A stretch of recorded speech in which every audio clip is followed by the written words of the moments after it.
Hey guys, Kelade here. Welcome to my Mythic Maut kill / commentary video. For this fight, we're going to use Endless Rage, Double Time, Fierce Slash, War Paint, Carnage, Dragon Roar, and Siegebreaker. Pop all of our cooldowns, charge into the boss, and just do as much single target damage as we can. Now, as a melee DPS, that's really all you do, right? You sit over here, ward the blue marker for melee, right? Sit on his butt, make sure we don't turn his like little wind pushing things towards the range. We're good to go. This thing right here, Black Wings. Basically, the way it works right now, it targets anybody in melee that's like not the tank. So if you're a ranged DPS, you can't even be in melee because it'll count you as melee if you're a ranged DPS. Not sure if that's a bug or intended, but that's how it works. So if you're ranged DPS, make sure you're actually in range, or else you can actually get that directed towards your group. Figure it out the hard way. And then there's these things, right? The circles, unfortunately. That guy got a little bit overzealous with returning to us, drop that right on top of us. No worries. Doesn't really do that much damage. So, of course, whenever you have to hide for his thing, get in there to hide. Now, the mythic mechanic is going to be this debuff that he puts on everybody. It's a curse. You can decurse it, or you can just step into the little circle and you can get rid of your debuff too. And you guys will see, we'll do it in a bit. It's kind of like the first boss in Eternal Palace, where you had that stacks, and when you cleared it, it does damage to AoE everybody. So right here, my debuff right there, the curse, we're doing group 1 first, then we do group 2 and 3, and then group 4 clears. So you don't want to have like all 20 people clear at the same time.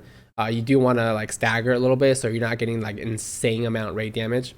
We actually, I think that ad might have been okay. It might have been sacrificed. We did purposely want to sacrifice that ad. I'm not sure if that actually went through or not.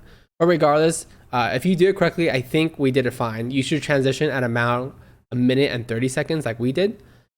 Which is perfect, because guess what happens at 1 minute and 30 seconds? Our recklessness comes back up, right?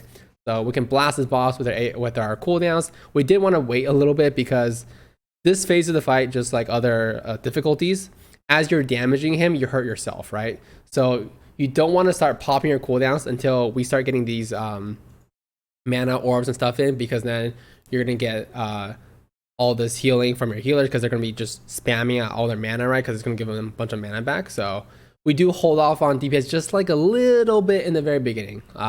Even though sometimes you might have your wreck right away, you might want to hold it just for a couple of seconds. So that phase of the fight, you just want to make sure you break your mana shield. I mean, if you don't break his mana shield in the allotted time, you just wipe. I mean, that's all there is to it. Once that phase is done, go back to our original spots, right?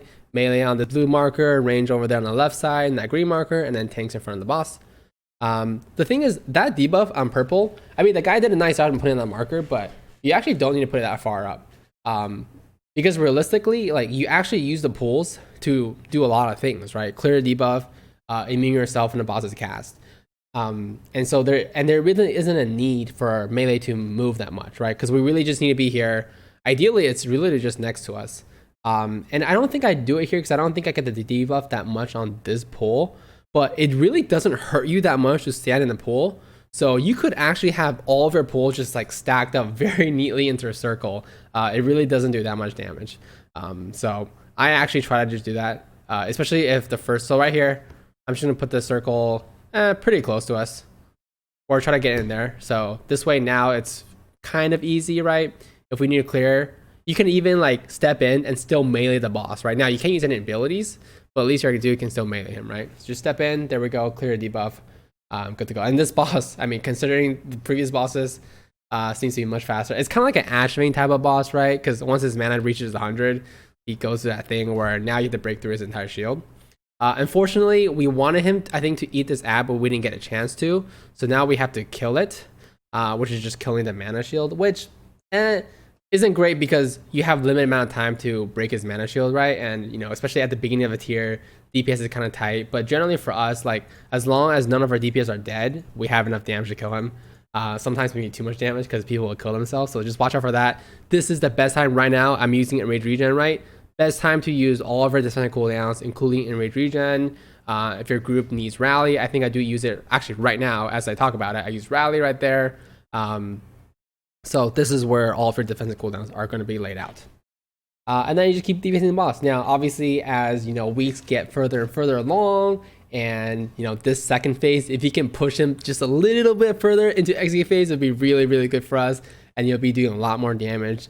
The shields break in the second one will be more guaranteed, but even with that, it should be good. I think maybe like what Blizzard could have done with the tuning, to be honest, in this fight is that so you just like, you know, use our cooldowns on pull, maybe you lust slash second pot on that first shield to hopefully, and then push the boss enough to where the second shield is in execute phase. Like, I can kind of see that happening, but it's fine. Now, actually, we do have a lot of people dead. Notice there's a lot of people dead in our raid right now. But we are going to kill the boss, so don't worry. What does that mean? That means we get that prolonged execute phase. That's what I'm talking about. So we're just going to be sitting here, you know, around like 40% of the raid is dead.